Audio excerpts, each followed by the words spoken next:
성화 11주년 성화절을 이제 우리가 보내고 있습니다.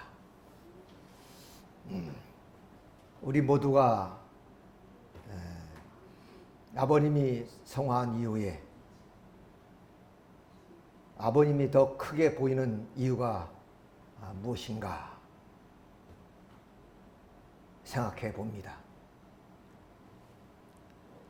마치 우리 부모님이 살아있을 때는 늘 함께 할 수 있을 것 같고, 그리고 바쁘더라도 부모님이 계신 고향 땅을 자주 찾아갑니다.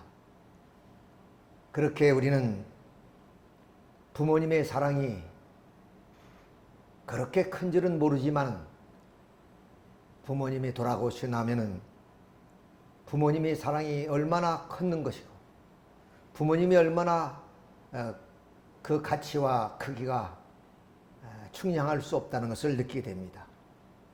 이제 8월에 지금 추석도 다가오고 있습니다만은 부모님이 계시면은 모두가 다 고향에 가시죠. 그러나 부모님이 계시지 않으면 그렇게 정든 고향도 발길이 뜸해집니다. 이런 걸 볼 때 부모님의 크기가 얼마나 큰 것인가 한 것을 우리가 느낄 수 있는 것처럼 참 부모님이 성화 이후에 참 부모님이 얼마나 크신 분인가 것을 우리가 좀 절절히 느끼게 됩니다. 특히 그야말로 늘 함께 우리에게 밤을 지새면서 주셨던 말씀이 더욱더 귀하게 여겨지는 이유도 바로 여기 있지 않나 하는 생각됩니다. 이제 우리는 부모님이 참 부모님이 떠나신 지 11주년이 되지만 참 부모님의 그러한 좀 말씀과 사랑과 축복은 영원한 것이고, 그래서 우리는 세계 만방에 문선명 참 부모님은 메시아다고 우리가 외쳐야 되고 또 땅끝까지 증거해야 될 그런 우리가 아닌가 생각이 되어집니다. 이렇게 성화절을 맞이해서 크게만 느껴지고 또 한없이 좀 그 사랑이 그리워지는 오늘 이 시간을 통해서 참부모님이 좀 우리에게 주셨던 말씀, 그 전체적인 내용이 바로 이런 말씀이 아닌가 생각이 됩니다. 참 부모님의 8대 챔피언이라는 말씀, 그 말씀이 첫째로는 하나님을 가장 잘 아는 챔피언, 둘째는 인간을 가장 잘 아는 챔피언, 셋째는 영계를 가장 잘 아는 챔피언, 네 번째는 사탄을 가장 잘 아는 챔피언, 다섯째는 예수님을 가장 잘 아는 챔피언, 여섯째는 성경을 가장 잘 아는 챔피언, 일곱째는 인류 역사를 가장 잘 아는 챔피언, 마지막 여덟 번째 가정의 가치를 가장 잘 아는 챔피언. 자, 이 내용은 오늘 인류가 역사를 통해서 추구해 나왔던 하나의 사상입니다. 그러나 어느 누구도 이 얘기를 확연하게 우리에게 속시원히 전해준 사람이 없습니다. 자, 예컨대 하나님이 계시느냐 죽었느냐 하는 그런 문제, 심지어는 하나님이 없다 그러고 죽었다고 하지 않습니까? 인류 역사는 이 하나를 문제를 놓고 끝없이 좀 서로 상정하면서 지금까지 오고 있는 것입니다. 자, 이런 하나의 문제만 놓고도 그렇고, 또 오늘 좀 내놓으라는 그 인문학자들이 인간이 그런 존재, 어디서 와서 무엇을 하다가 또 어디로 가는가 하는 이 문제 하나를 해결하지 못한 채 우리는 살아가고 있습니다. 그런데 참부모님은 이런 문제를 다 우리에게 말씀해 주셨습니다. 다시 말하면 금과 옥조 같은 말씀입니다. 이러한 진리를 찾아서 얼마나 많은 수도자들이 산을 헤매고 계곡을 헤매면서 기도 정성을 통해서 도를 닦고 있다는 그 얘기가 바로 이런 문제를 찾고 있는 것입니다. 어느 누구도 이러한 문제를 좀 이렇게 확연하게 밝혀서 우리 인류가 가야 될 하나의 길을 제시한 사람은 아무도 없습니다. 물론 성인이라는 분들이 부분적으로 좀 인생의 그런 좀 가야 될 하나의 길을 제시하고는 있지만은 근본적인 우리 인간의 죄의 문제, 그리고 구원의 문제, 이런 문제들은 과거나 예나 다름이 없습니다. 이런 상황 속에서 우리는 참 아버님이 크게 느껴지는 그 이유는 바로 이와 같이 인류 역사가 추구해 나왔던 이런 문제를 참 확연하게 우리에게 제시해 주었고, 인생의 갈 길을 제시해 주신 분이시기 때문에 더욱더 높고 크게 보일 수밖에 없습니다. 우리 학생들은 이쪽으로 좀 오면은 더 환하게, 요 뒤에 여기 의자가 있으니까. 그래요. 자, 그런 의미에서 오늘부터 몇 주간은 참 문선명 참 부모님은 메시아다 하는 입장에서 말씀을 드리겠습니다. 마태복음 13장 16절에서 17절의 말씀을 보면 이런 말씀이 있습니다. 너희가 눈으로 보았으며 너희가 귀로 들었으니 복되도다 그랬습니다. 내가 진실로 진실로 내게 이르노니 많은 선지자와 의인들은 너희가 보고 있는 것을 보려고 해도 보지 못했고 너희가 듣고 있는 것을 들려 해도 듣지 못했다 그랬습니다. 그 말이 바로 이 말씀입니다. 수많은 선지 선열들이 이 말씀을 찾기 위해서 그렇게 좀 신앙생활을 해왔고 순교의 길까지 갔던 거 아니겠습니까? 오늘도 의로운 사람들이 이런 진리를 찾기 위해서 구도의 길을 걸어가고 있는 것이 아니냐. 그런데 오늘은 우리는 이 말씀의 실체가 누구십니까? 참 부모이십니다. 그러니까 우리는 예수님을 말씀이 성육화되신 분, 도성이신 분, 이렇게 우리가 예수님을 알고 있습니다. 그런데 아버님은 어떠냐?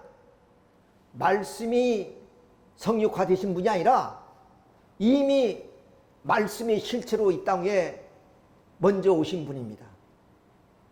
말씀 그 자체이십니다.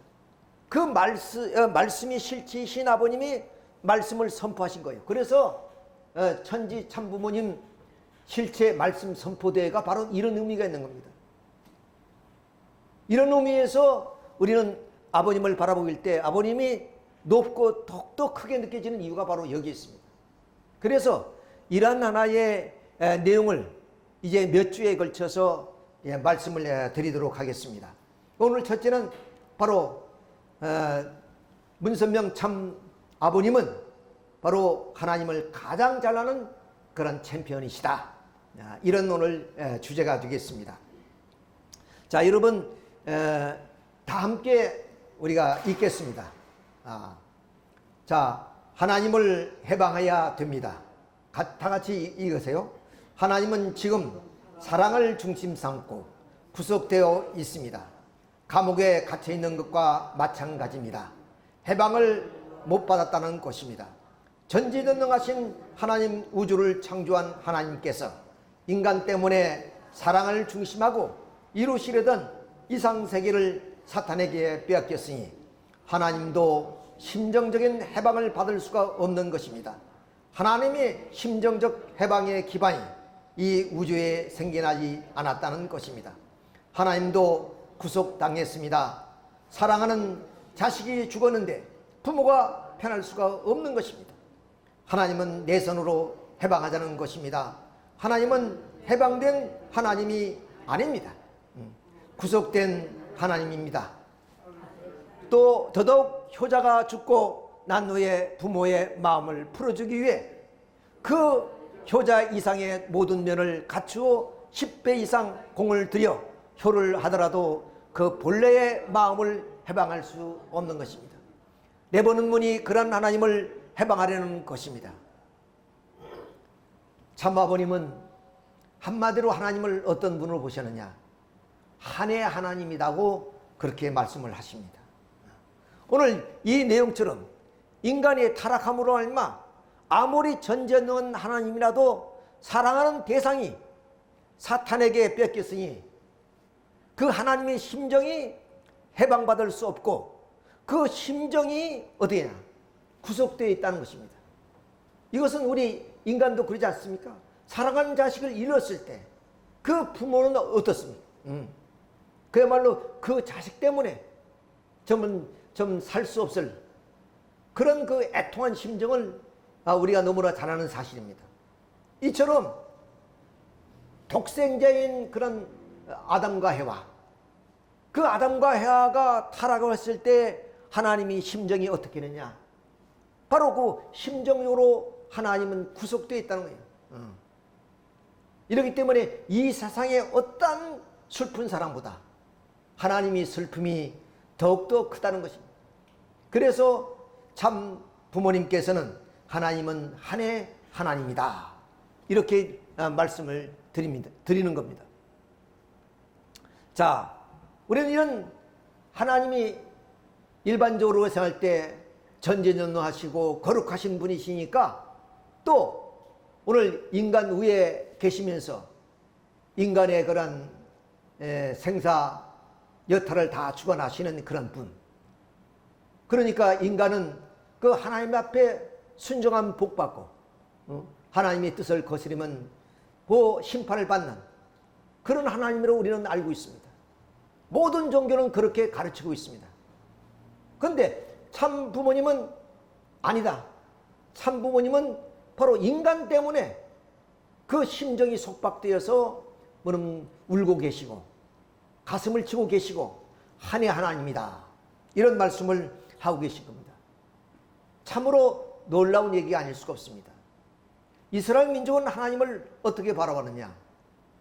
이스라엘 민족의 선생들은 이 하나님의 말씀을 적을 때 그분들은 야훼라고 그러는데, 하나님을 야훼 하나님이란 그 글자를 쓰게 되면 쓰던 붓을 갈았다고 그럽니다. 그렇게 존엄하신 분, 우리 붓으로 하나님의 이름을 쓸 수 있을 정도의 그런 분이 아니다는 거예요. 그렇게 거룩하시고 존엄하신 그런 하나님, 그래서 그분들은 야훼라고 부르지 않고 주라고 불렀던 겁니다. 그런데 오늘날 우리는 어떻습니까? 바로 좀 친근하게 하나님 아버지 이렇게 부르고는 있지만은 사실인즉 그 하나님은 심정에 구속돼서 좀 불쌍한 하나님, 한의 하나님이다 하는 것을 바로 참 부모님 우리에게 일깨워 줬습니다. 그러므로 인해서 우리는 하나님을 바라보는 그 마음이 어떠냐? 하나님 참으로 슬픈 분이기 때문에 전 만물도 탄식하고 인간도 통곡하는 이런 세계가 되었다 하는 것을 우리가 알아야만 된다 하는 말씀입니다. 자, 그래서 이제 우리는 그 하나님 최후의 심정의 세계를 연결시킬 수 있는 종교라면 하나님이 제일 불쌍하다는 것을 세밀히 가르쳐주는 종교일 것입니다. 하나님이 좋고 훌륭한 것만은 아닙니다. 불쌍하고 억울한 하나님, 분통하고 한이 넘치는 하나님입니다. 이것을 세밀히 가르쳐주는 종교가 나와야 됩니다. 그렇습니다.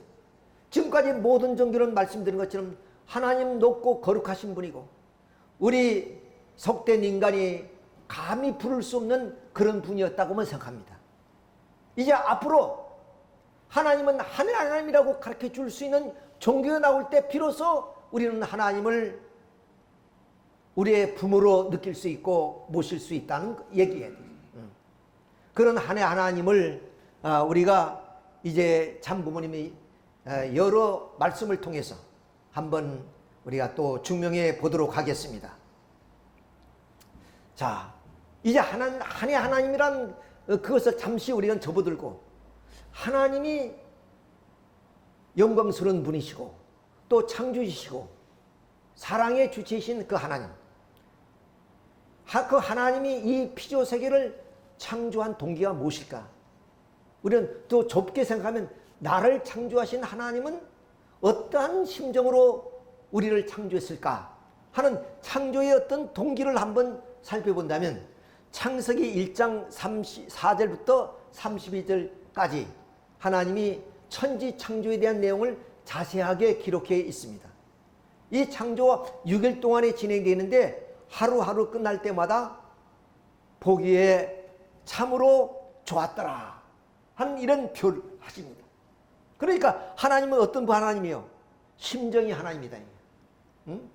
좋은 것을 보면 기뻐하시고 또 좀 아픈 것을 보면 슬퍼하시는 하나님. 그런 우리같이 심정의 하나님이시다. 그러니까 하나님은 그 창조물을 대할 때마다 기뻐하셨다는 그런 얘기입니다.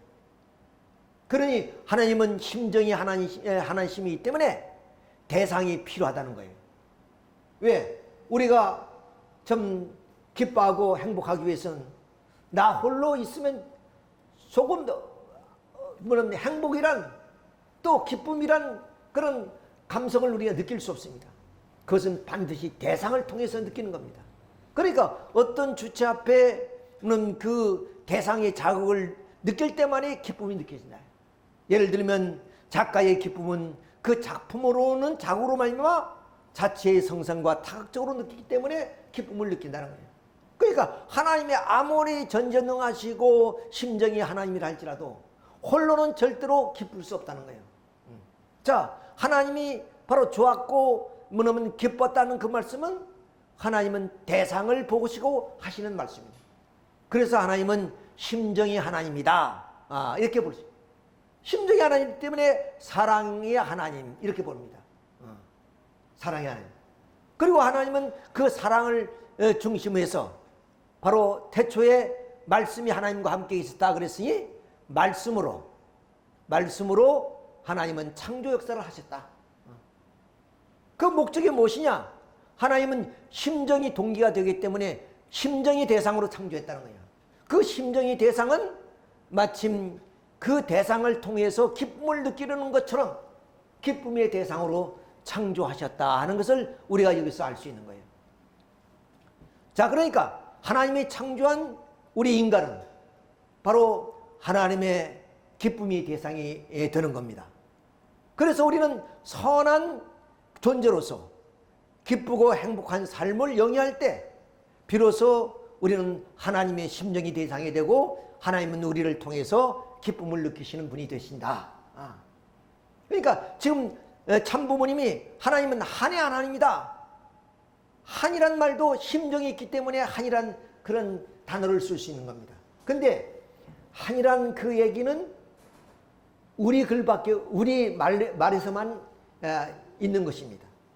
예를 들어서 뭐 일어나 영어나 어떤 나라의 그 언어로는 한이라는 얘기를 표현 못합니다.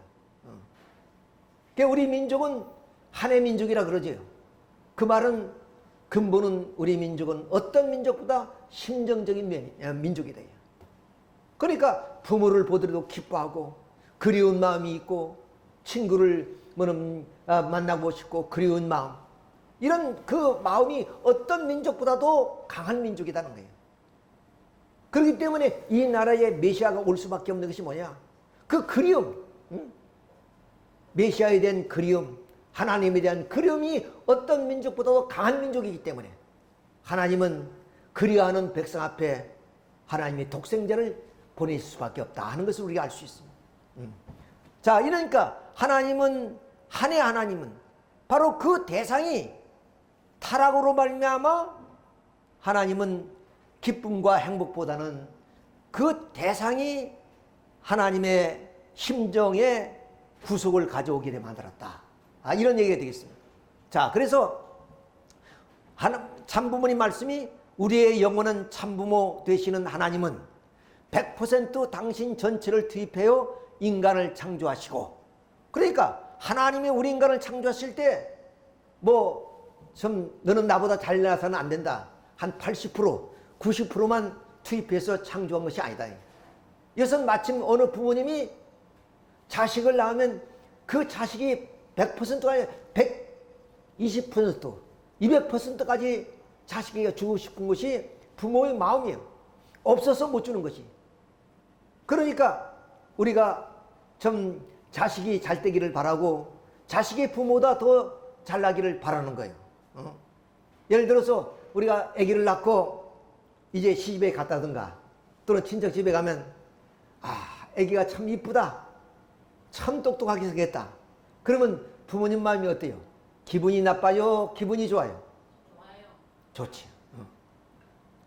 대상이 그 주체보다 더 좀 훌륭할 때는 그 주체는 기쁘는 거예요. 그러니까 부모의 마음이 그러건데 하나님의 마음이 우리 인간을 창조할 때 100%만 집어넣겠어요? 120%, 150%, 200% 이상 줄 수 있는 건 다 줬던 거예요. 그럼 왜 그러냐? 기쁨이 대상이기 때문에. 자, 그래서 그러면 그 100% 당신 전체를 투입하여 인간을 창조하시고 동의권, 동참권, 동거권, 이것이 뭐냐? 하나님과 동등한 자리에 세우셨다 이거야. 그 이상의 자리에 세우셨다는 거예요. 그 이상의 자리에. 너는 내 창조물이니까 내 밑에 있어야 돼. 이것이 아니에요. 우리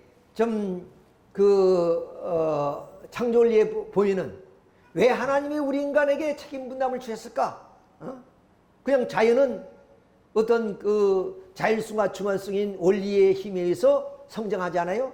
근데 인간은 책임 분담을 해야 되는 거예요. 따먹지 말라는 그 책임. 왜 주셨을까? 그 첫째가 뭐냐? 하나님이 창조성을 주시기 위해서. 그리고 하나님이 창조입에 가담케 함으로 알마 창조주 하나님이 인간을 주관하듯이 인간을 만물을 주관하기 위해서. 그러니까 우리 인간을 창조주 입장에 세워놓아 주신 거예요, 하나님이. 그것이 동의권, 동참권, 동거권이에요. 자, 그런 상속권을 부여하였습니다. 하나님이 모든 속성을 다 주셨다는 것입니다. 하나님이 아무리 절대자라고 하지만 당신 혼자 서는 행복할 수 없습니다. 좋다는 말, 행복하다는 말은 혼자서는 성립되지 않은 말입니다. 반드시 상대적 관계를 갖춘 자리에서야 성립되는 것입니다. 자존하시는 하나님께서도 기쁘고 행복하기 위해서는 반드시 주고받을 수 있는 사랑의 상대가 필요한 것입니다.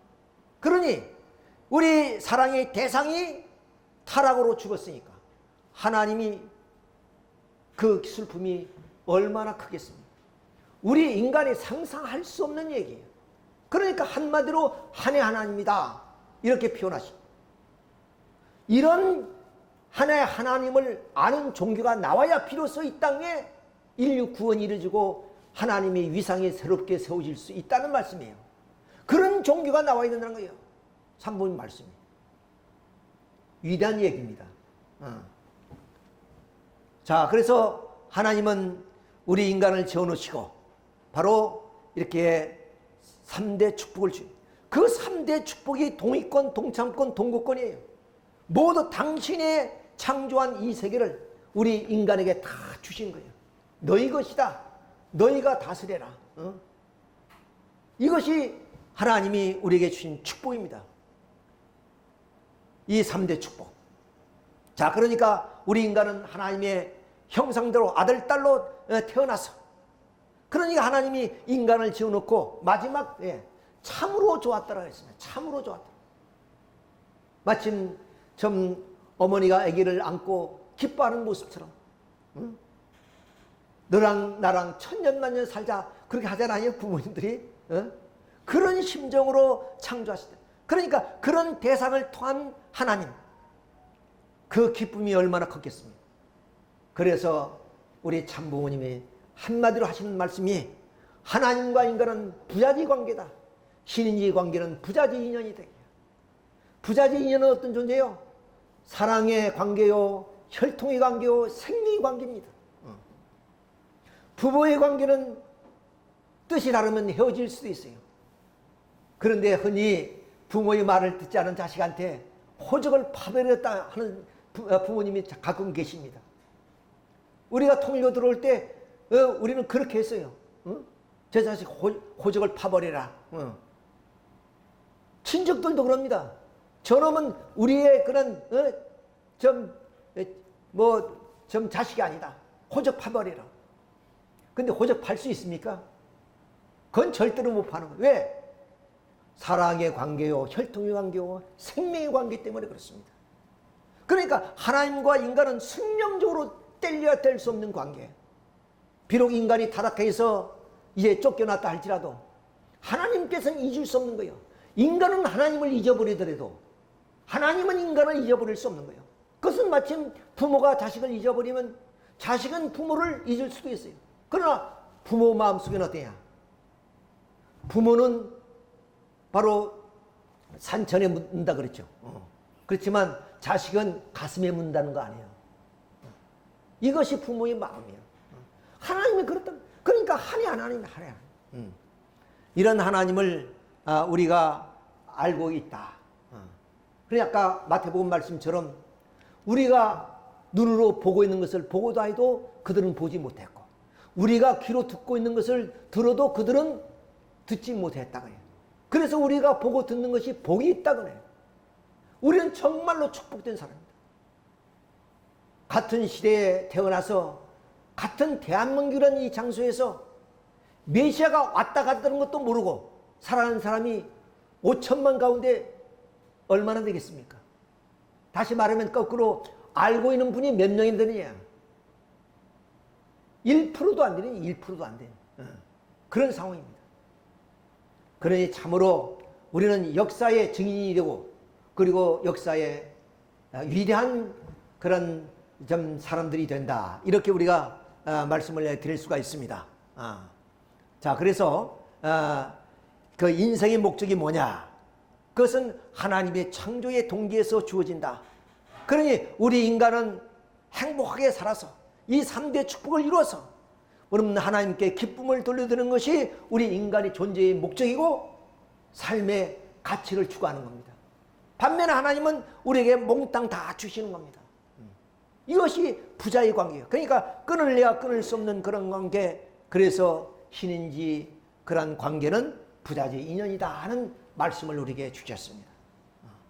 이 말씀 하나로 아버님은 모든 역사의 내용을 다 풀어주신 겁니다. 다시 말하면 아버님은 이 엄청난 말씀을 우리에게 주시는데 그 말씀의 근본 뿌리가 이거다 이거예요. 여기서부터 아버님은 하나님을 찾아 나가셨던 것이고, 인류의 타락의 문제를 해결해 나가시고, 인류의 구원의 문제를 해결해 나갔던 거예요. 이 한마디 위대한 선언입니다. 위대한 선언. 이걸 우리가 이제 알아야 되겠습니다. 자, 그러면 우리는 인간이 타락으로 어떠한 입장에 떨어져 있는가 한 것을 우리가 한번 자세히 살펴본다면, 바로 하나님께서 이미 다시 말씀드리면 하나님의 형상대로 우리 인간을 창조하셨습니다. 그리고 우리 인간에게 축복해 주었어요. 뭐야? 생육하고 번식하여 만물을 주관하라.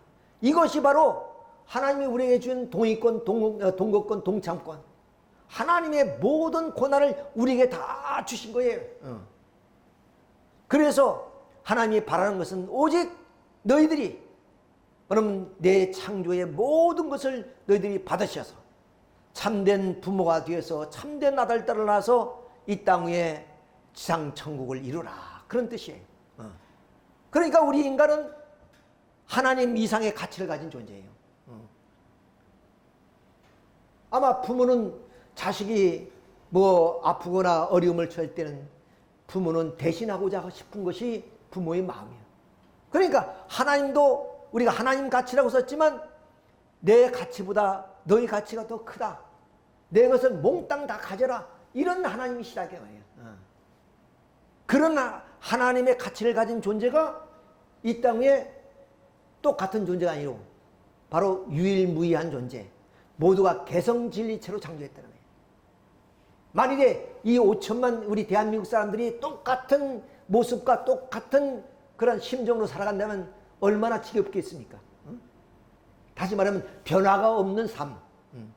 우리가 밤하늘에 별이 반짝이는 모습을 보면 왜 아름답다고 느껴져요? 변화와 조화가 있기 때문에 그렇습니다. 하나님의 위대한 창조는 뭐냐? 이 모든 우주만상을 창조한 것도 우리가 상상할 수 없는 것도 위대한 거지만 그 창조한 것이 모두가 다 변화와 조화를 이루고 있다는 거예요. 만약에 똑같은 것이 그러면 1년 내내, 10년 내내, 100년 내내 있다면 얼마나 지겹겠어요. 아무리 귀한 것이라도.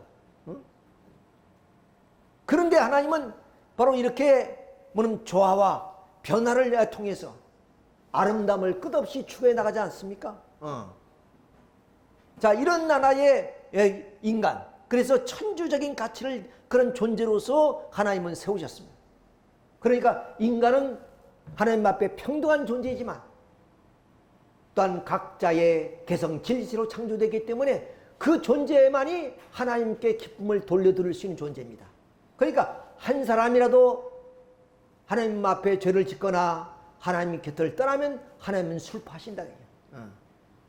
이것이 하나님이 부모의 심정으로 우리를 대하는 입장이라는 것을 우리가 알립니다. 자, 그렇기 때문에 하나님의 창조의 이상적 출발점을 어디에 두신 겁니까? 상대를 위해서 존재하는 원칙이 뭐냐면 하나님의 창조의 출발점입니다. 왜? 하나님은 심정이 하나이기 때문에 하나님의 그 모든 초점을 창조의 그런 기준을 어디에 두냐? 대상에다 두었다고 그래요. 대상에다. 당신에게 둔 것이 아니라 내가 뭐면 기뻐하고 내가 혼자 권세를 누리고 내가 혼자 부를 느끼고 내가 혼자 명예를 갖고 이런 데에 둔 것이 아니라 상대 앞에, 대상의 앞에 초점을 두고 창조했다는 거예요. 그러니까 부모 입장에선 자식을 중심하고 또 남편을 중심으로 했던 아내를 중심하고 아내는 남편을 중심하고 이렇게 상대를 중심해서 하나님은 창조했다는 거예요. 원칙에 당신이 이상적 출발점을 세웠습니다. 다시 말해서 참사랑의 소망적 상대를 위한 실천이 하나님의 창조 역사의 출발이 핵이라는 것입니다. 그러니까 대상이 창조의 출발점이었다 그 말이에요. 따라서 하나님의 자식된 인간의 책임은 무엇보다 먼저 하나님을 닮는 것입니다. 효자, 충신, 성인, 성자의 가정의 도리를 다하는 참 사랑의 화신이 되라는 겁니다. 하나님의 깊은 심정의 내용을 알아내어 아담 해와의 타락 이래 수천 수만 년의 고통 속에 살아오신 하나님의 한을 풀어드려야 합니다. 그러니까 하나님이 인간의 면 통해서 기쁨을 느끼시는 하나님이 인간 타락으로 자, 인간 타락으로 말미암아 뭐냐면 전 수천만 년의 한의 하나님이 되었다 이게. 이런 하나님의 한을 풀어드려야 된다. 오늘 이 시대에 사는 사람. 이것이 우리가 사는 목적이다 이게요. 이 시대에. 자, 그러면 그 하나님의 슬픔의 그 나락으로 떨어뜨린 하나의 사건이 이 타락 사건인데 이 타락 사건이 어떤 내용이냐 봅시다. 아담 에바가 하나님의 참된 축복을 받고 참된 아들, 딸이 되고 참 부모가 됐다면 인류는 모두가 참된 하나님의 아들, 딸이 낳았을 거 아니에요. 근데 악한 부모가 됐대. 악한 부모로 말미암아 인류는 어떠냐? 뱀이 자식이 돼. 뱀이 자식이 돼. 자, 이것은 바로 세례요한이 한 얘기인데 세례요한은 바로 석청과 메뚜기를 연명하면서 광야에 외치는 소리라 그랬습니다. 근데 이 이스라엘 땅에는 이게 사막에 뱀이 많아요. 뱀이. 그래서 이스라엘 민족이 가나안 복귀 로정에도 불뱀이 나와서 막 물어 죽죠. 그러니까 그 세례요한이 광야에서 막 이렇게 외치는데 그 타락한 군상들이 막 몰려온단 말이야. 뭐 세례받기 위해서 뭐. 그 모습을 보니까 어떠냐? 뱀새끼 같아. 뱀새끼. 이 주위에 뱀들이 많이 있으니까 꼭 뱀새끼 같더라고. 그래서 뱀의 자식이라고 표현하는 거예요. 그러니까 우리 모습이 어떤 모습이냐? 인간이 아니라 뱀의 자식이라 뱀의 모습이다. 이것이 세례요한이 보는 당시의 인간상입니다. 그 예수님은 뭐냐? 너희는 너희 아비 마귀에서 났으니 너희 아비의 욕심을 너희도 행하고자 하느니. 또 우리 예수님 보는 눈은 뭐냐? 마귀 자식으로 보이는 거예요. 마귀 자식으로. 마귀 얼마나 흉측해요. 뿔 달리고 그야말로 참 그 흉측한 모습의 자식 그런 새끼란 말이에요. 새끼. 우리 흔히 우리 좀 욕된 말로 개새끼라 그래. 개새끼. 그건 그래도 개새끼라면 뭔가 좀 그래도 괜찮은 거예요. 왜? 걔는 우리 인간이 애완동물로 키우기도 그러지만 마귀 자식, 뱀이 새끼. 이걸 뭐냐? 정말로 좀 단어가 없어서 표현 못 되는 그것이 우리 타락한 인간의 모습이다. 이게요. 여러분 뱀의 새끼를 상상해 보시오. 이런 뱀의 새끼라니까. 자, 그리고 썩어짐의 종로로 타는 존재다. 이것이 바울 선생이 인간이 보는 모습입니다. 이것이 타락한 인간의 모습이에요. 그러니까 이런 인간을 바라보시는 하나님이 기가 막히지 않겠습니까?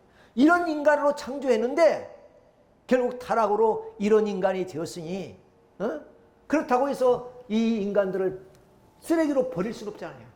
말씀드렸지만 자식이 잘못하더라도 부모는 용서할 줄 알고 부모는 다시 한번 품고 싶은 것이 타락한 인간 세계의 부모의 마음인데 바로 천지의 주제 되시는 하나님이 사랑이 하나님께서 이런 인간을 버릴 수가 없는 거예요. 그러니까 고통스럽다는 거예요.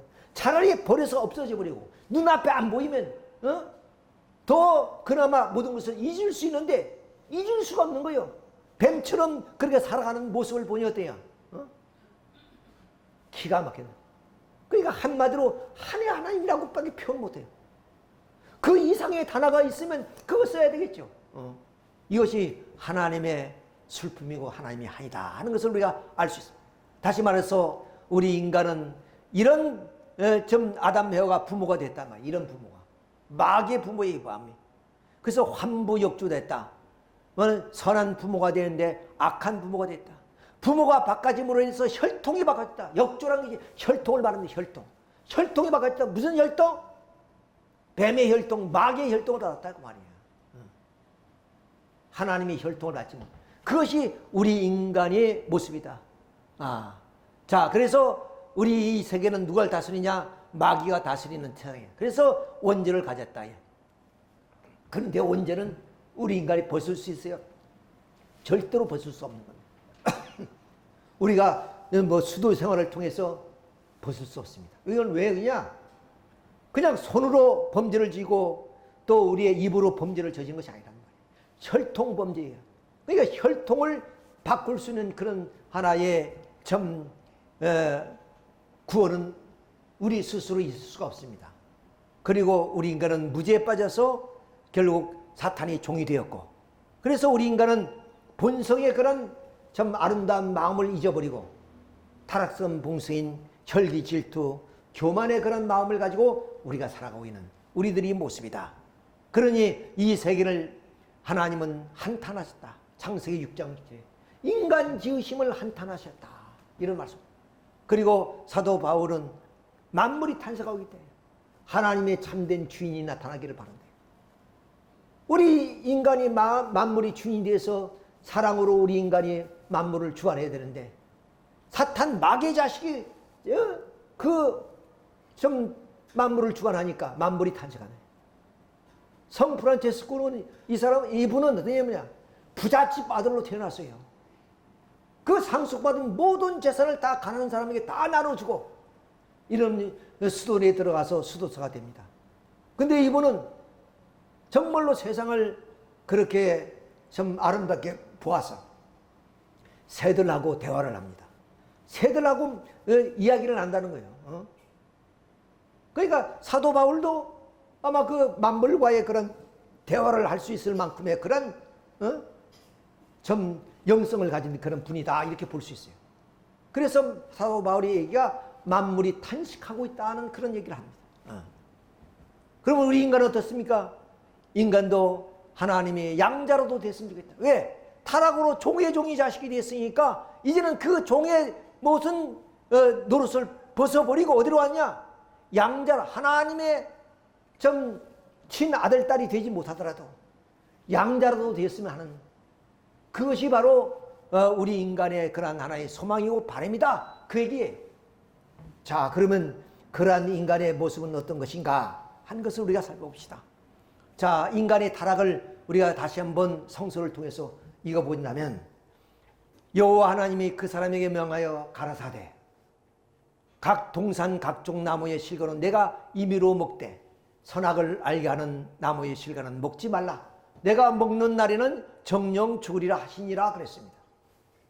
여호와 하나님이 지으신 들짐승 중에 뱀이 가장 강교하더라.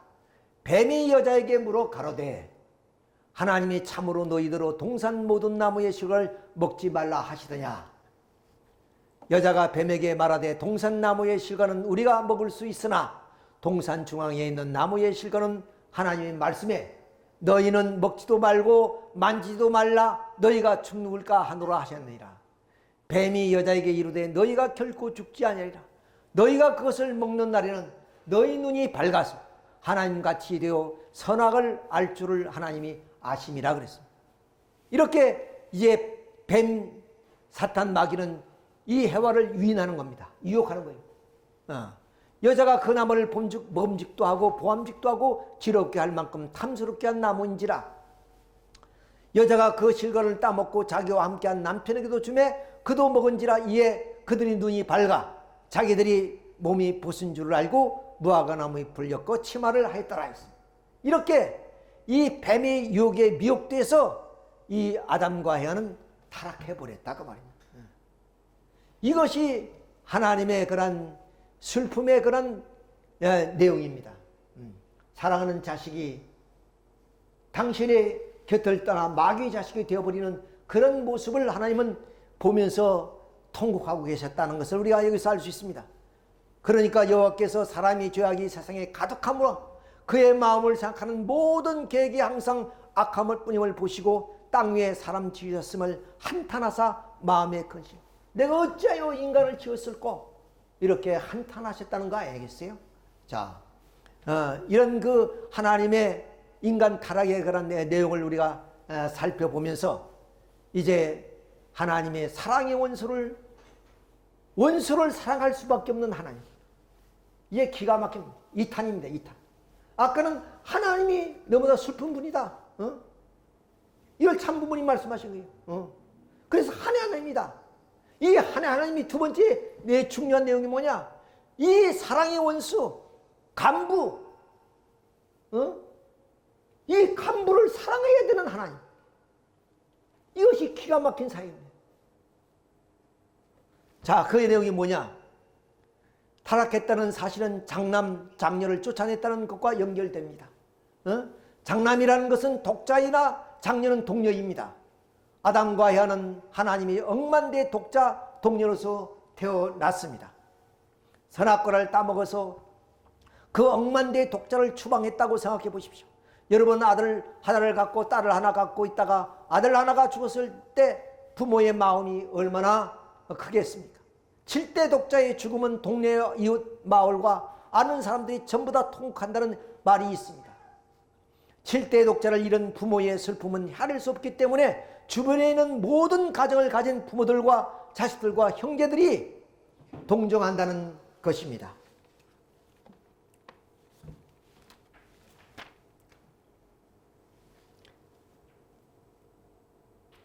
동정한다는 것을 생각할 때 이것은 몇 대 독자입니까? 억만대입니다. 억만대. 그래서 부자지 관계를 이루지 못했습니다. 억만대의 독자를 잃어버린 하나님.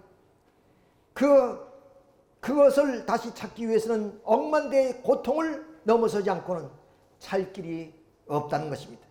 그런 하늘 부모가 있었다는 것을 우리는 몰랐습니다. 그러니까 7대 독자가 죽어도 온 동네가 함께 술 파는데 억만대의 독자가 죽었다고 말입니다. 예를 들면 예수님이 독생자로 오지 않습니까? 독자입니다. 예수님이 올 때까지 몇 대예요? 몇 대? 7대가 아니다 그 말이에요. 성서적인 내용만 보더라도 4천년입니다. 4천년. 그런 독자가 유대인들의 불신에 의해서 십자가에 처형되는 그냥 죽는 것이 아니에요. 십자가라는 것은 최고의 형틀입니다.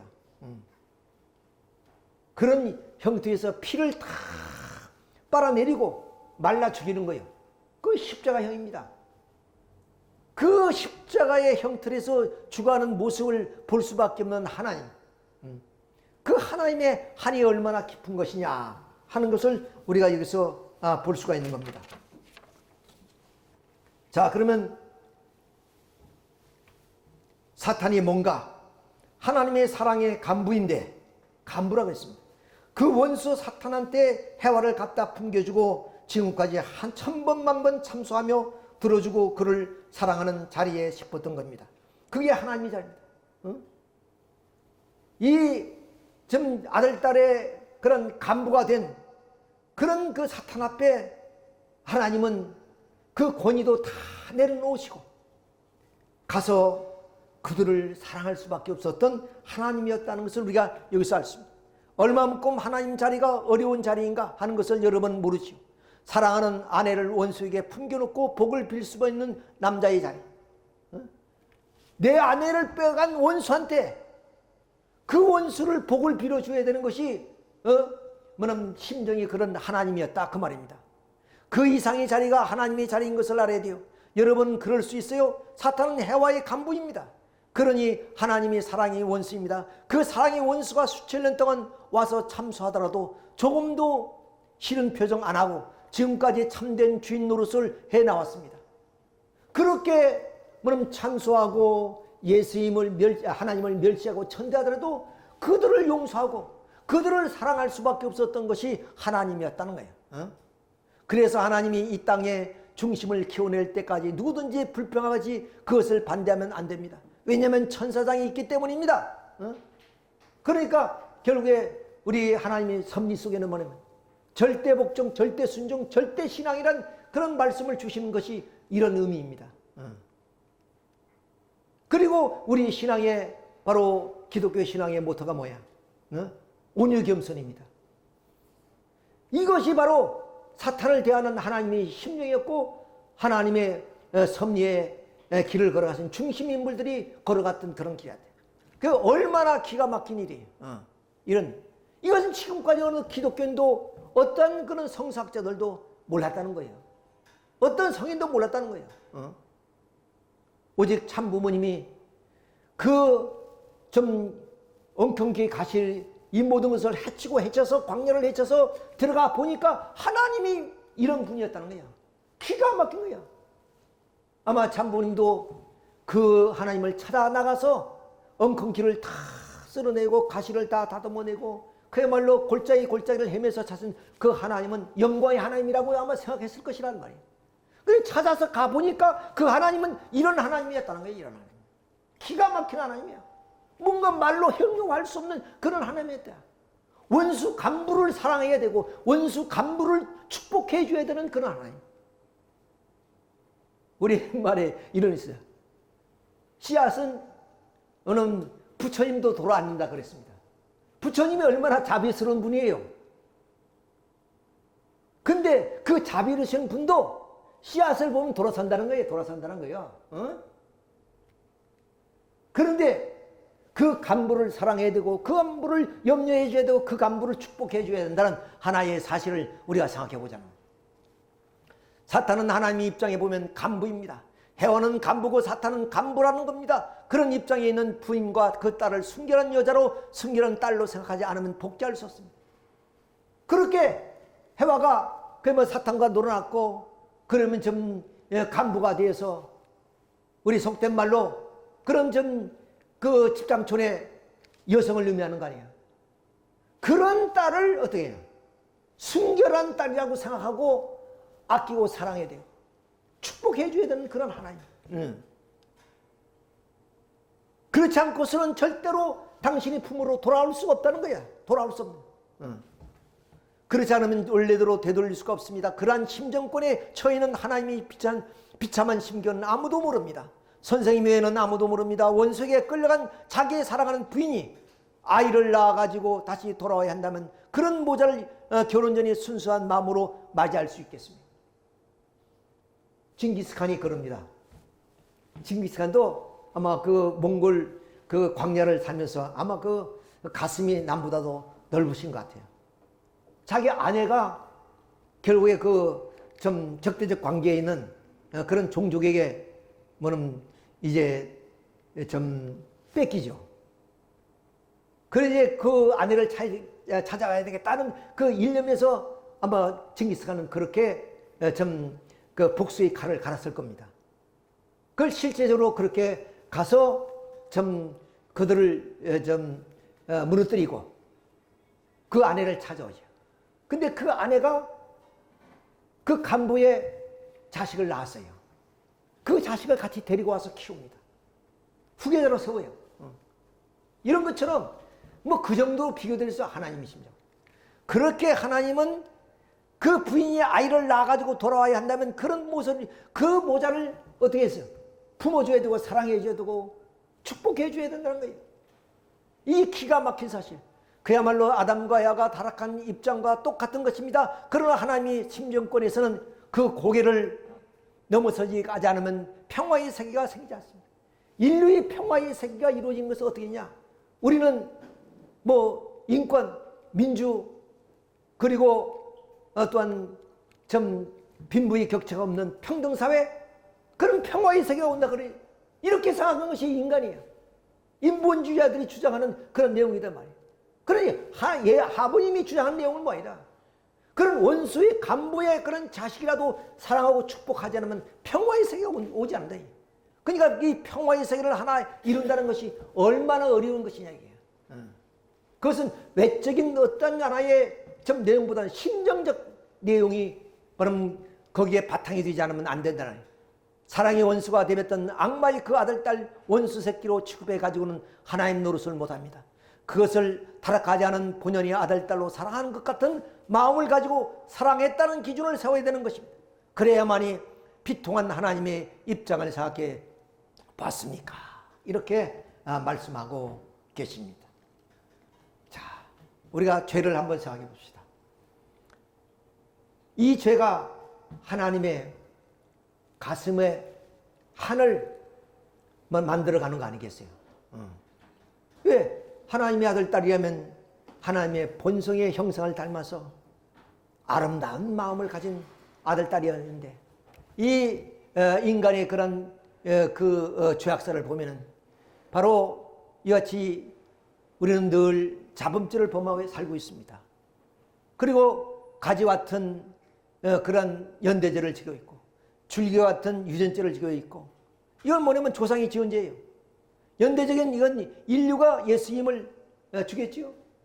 나와는 관계없지만 인류가 저지른 죄를 다 짊어지는 그런 죄. 자범죄는 물론 자기 자신이 지은 죄지만 이건 유전적인 죄야.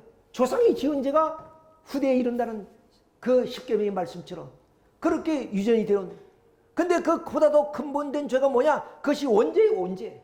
아담과 야가 뭐냐면 간부에게 타락한 그 죄. 이 죄를 우리는 가지고 있단 말이에요. 그러니까 우리 스스로 이 죄를 벗을 수가 없어요. 자, 우리 포도주 마개가 이렇게 코르크로 막아졌죠. 이 나무, 코르크 나무에 의해서 이제 막아집니다. 그러니까 여기 생각해 보시죠. 본래 나무는 이건데 여기다 덕지덕지 붙은 거예요. 마침 소나무에 그런 껍데기가 붙듯이 이렇게 붙는 건데 딱 뜯어내면 또 붙는단 말이야. 우리 죄가 똑같이 이왔습니다. 뜯어내면 뜯어낼수록 또다시 이렇게 붙는 거예요. 왜? 원죄가 청산되지 않았기 때문에. 이것이 우리들이 사는 하나의 죄의 모습입니다. 자, 그러니까 우리는 이 죄에서 해방되기 위해서는 이 원죄를 청산해야 돼요. 원죄를 우리 스스로 절대로 벗을 수 없습니다. 그것은 이 땅에 하나님의 독생자로 오시는 메시아에 의해서 우리가 원죄를 벗어야 됩니다. 자, 이런 원죄를 있기 때문에 우리가 감옥에 가도 다시 추록하면은 또 재범을 합니다. 이런 재범하는 것이 구범 이상이 16만 명이라 해요. 16만 명. 그리고 거기에 6%는 뼛속까지, 이건 절대로 이 사람은 어때야? 회개될 수 없는 사람이다. 뼛속까지 스며든 그 흉악범. 거의 6%가 된다는 거예요. 자, 그래서 우리가 역사적으로 보면 20세기의 홀로코스트 사건, 점리 히틀러에 의해서 유대민족이 600만이 학살되지 않았습니까? 자, 캄보디아 킬링필드 사건, 그 다음 루안다의 후치족과 투치족의 그런 싸움으로 인해서 뭐냐면 100일 만에 100만이 죽는 사건, 이런 걸 우리 한번 생각해 봐요. 이런 범죄가 아까 코르크처럼 그렇게 닦고 닦아도 또다시 범죄가 성해지는 것. 죄를 자꾸 씻고도 다시 그 죄가 더덕같이 붙는 것. 이것이 우리들의 모습이에요. 자, 이런 하나의 모습을 우리가 생각해 보면서 하나님의 창조 이상적 출발점이 어디냐? 하나님의 이상이 무엇이었냐? 상대를 위해서 존재하는 원칙, 당신이 이상적 출발점을 세웠습니다. 다시 말해서 참사랑의 소망적 상대를 위해 실천이 하나님의 창조의 출발점이라는 것입니다. 자, 이거 다시 말씀드렸습니다만은, 자, 이렇게 해서 그러면 하나님은 영원한 사랑의 대상으로 우리 인간을 창조하셨구나 하는 것을 우리가 여기서 알 수 있습니다. 조금 그 순서가 좀 달라졌습니다만은, 자, 여기서 형제권과 소유권마저 잊어버린 사건입니다. 타락 사건은 말입니다. 생명보다 귀하고 사랑보다 중요한 것이 혈통입니다. 생명과 사랑이 합해서 창조해내는 것이 혈통입니다. 이 중에 생명이 없어도 안 되는 것이요, 사랑이 없어도 혈통은 창조될 수 없습니다. 사랑, 생명, 혈통 중 그 열매가 혈통이에요. 그러니까 혈통을 잊어버렸다는 얘기예요. 따라서 하나님의 혈통을 통해서 하나님의 자녀를 낳아야 되는데 환부역주가 되어서 사탄 마귀의 혈통을 가지게 됐다. 그러니까 하나님의 핏줄 속에 참사랑의 씨가 들어가 있고 참생명의 몸이 살아 있습니다. 따라서 이 핏줄이 연결되면 하나님께서 이상하신 이상인간, 즉 인격 완성도 가능하고 이상가정도 생겨나는 것입니다. 더 나아가서는 하나님의 조국 이상국가도 출현하는 것입니다. 평화의 이상세계는 이렇게 창건되는 것입니다. 그러니까 평화의 세계라는 것은 아까 말씀드린 빈부의 격차를 없애고 또 인간의 그런 인권, 민주사회 이렇게 해서 평화의 세계가 있는 것이 아니라 혈통의 근본부터 바꿔야 된다는 거예요. 타락한 혈통을 가지고는 절대로 이 땅 위에 평화의 세계가 실현할 수 없다. 인간의 이상을 실현할 수 없다는 겁니다. 왜? 근본 뿌리 원죄가 혈통죄이기 때문에 여기에서 뭐냐면 혈기가 생기고 교만이 생기고 타락성 본성이 생긴 거 아니에요? 타락성 본성이 있는 이상 어떻게 뭐는 평화하고 공존하고 그리고 민주사회가 평등하게 이루어질 수 있겠습니까? 절대로 이루어질 수 없다는 거야. 오늘 사회과학자들이 얘기하는 그런 평등사회가 이론적으로는 될 것 같지만 근본적으로는 이 원죄를 청산하지 않고 혈통의 문제를 해결하지 않고서는 안 된다는 거야. 혈통의 중요성 아무리 강조해도 부족한 것은 여러분도 명심해야 될 것입니다. 핏줄이 없으면 생명은 물론 사랑에 또 떠나고 바랍니다. 핏줄이 남아야만 살아있던 자신이 전통이 남아지고 혈통의 존속에만 부모의 숨결이 계속 이어지는 것입니다. 다시 말해서 부모에게 사랑의 열매, 또한 생명의 열매, 혈통의 열매, 그리고 모든 기쁨의 열매를 제공하는 첫 번이자 마지막 필요 충분 조건은 참된 핏줄이라는 것을 확실히 알아야 됩니다. 이러기 때문에 하나님이 메시아를 보낸다는 거예요. 메시아는 어떤 사람이냐? 하나님의 참사랑의 씨를 가지고 이 땅에 오신 분이에요. 그러니까 그 참사랑의 씨는 혈통을 통해서 이루어지는 거예요.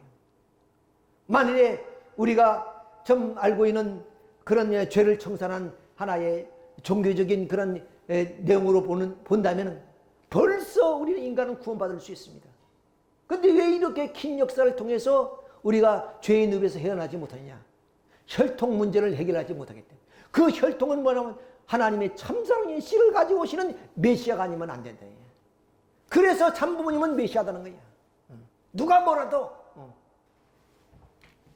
그런데 생명보다 바꿀 수 없는 이 핏줄을 잊어버렸습니다. 참 생명과 참 사랑의 열매를 맺지 못했다는 것입니다.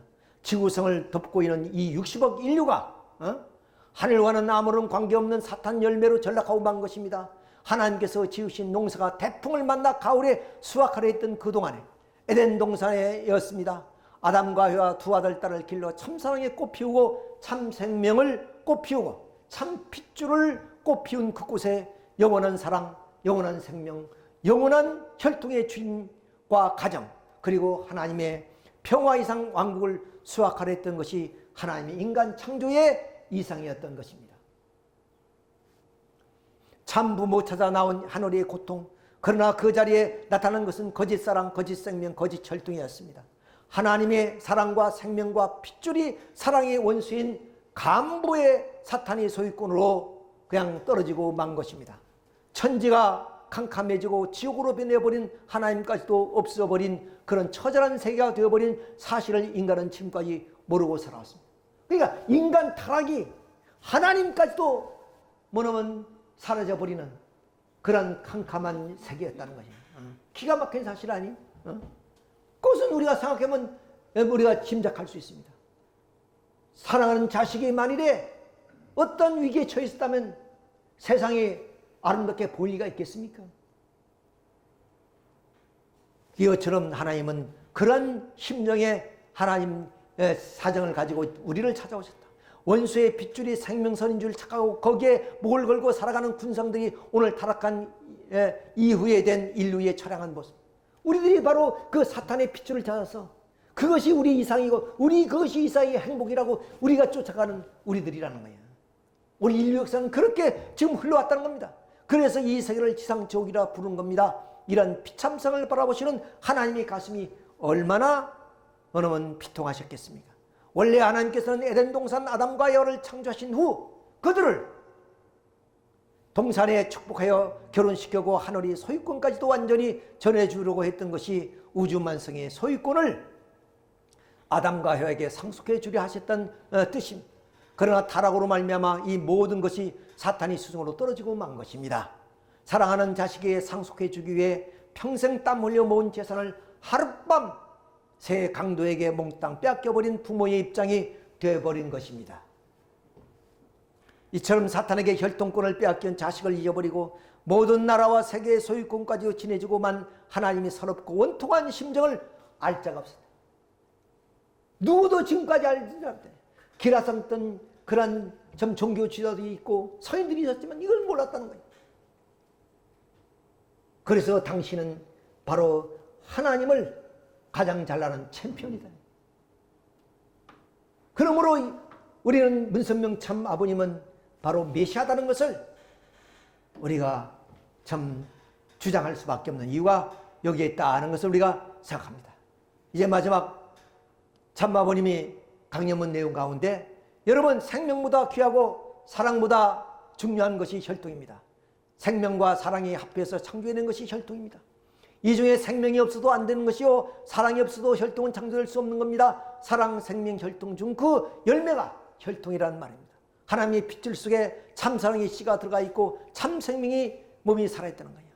그러니까 그 핏줄 속에 참사랑과 참생명이 깃들어 있다는 거예요. 그 혈통이 얼마나 중요하냐. 그래서 우리 민족은 족보를 가지고 있죠. 족보를. 족보가 뭡니까? 혈통을 의미하는 거예요. 혈통을 의미하는. 그만큼 우리는 혈통을 중요시했고 그렇기 때문에 하나님께서 이 땅에 바로 혈통의 주인이요 생명의 주인이요 사랑의 주이신 참 부모님을 보내줄 수밖에 없는 것이다 하는 것을 알 수 있습니다. 그러나 그 자리에 나타나는 것은 거짓 사랑, 거짓 생명, 거짓 혈통이었습니다. 하나님의 사랑과 생명과 핏줄이 사랑의 원수인 간부의 사탄이 소유권으로 떨어지고 만 것입니다. 천지가 캄캄해지고 지옥으로 변해버린 하나님까지도 없어버린 그런 처절한 세계가 되어버린 사실을 인간은 지금까지도 모르고 살아온 것입니다. 원수의 핏줄이 생명선인 줄 알고 착각하고 거기에 목을 걸고 살아가는 군상들이 오늘이 타락한 후회된 인류의 처량한 모습입니다. 그래서 이 세계를 지상지옥이라고 부르는 것입니다. 자, 따라서 하나님은 육천년 복귀 섭리는 어떤 섭리야? 고통의 그런 세월이었다. 그래서 비절 참전의 그런 하나의 한 해의 역사였다고 또 참부님은 말씀하고 계십니다. 그렇습니다. 역사를 우리가 펼쳐보면 오늘처럼 이 문명사회가 이루어진 것은 불과 몇백 년밖에 안 돼요. 그 수천 년 역사 속에 그나마 인간은 타락했지만 그런 외형적으로 문명을 이루어 사는 것은 몇백 년밖에 안 됐다는 거예요. 또 우리 대한민국이 오늘 이런 문명사회를 만드는 것은 불과 5, 60년 전밖에 안 돼요. 우리 조선시대에 살던 그런 우리 조선조들이 오늘 우리들이 생활을 비교해 봤을 때 그 인간의 삶입니까? 원신들과 다를 바 없잖아요.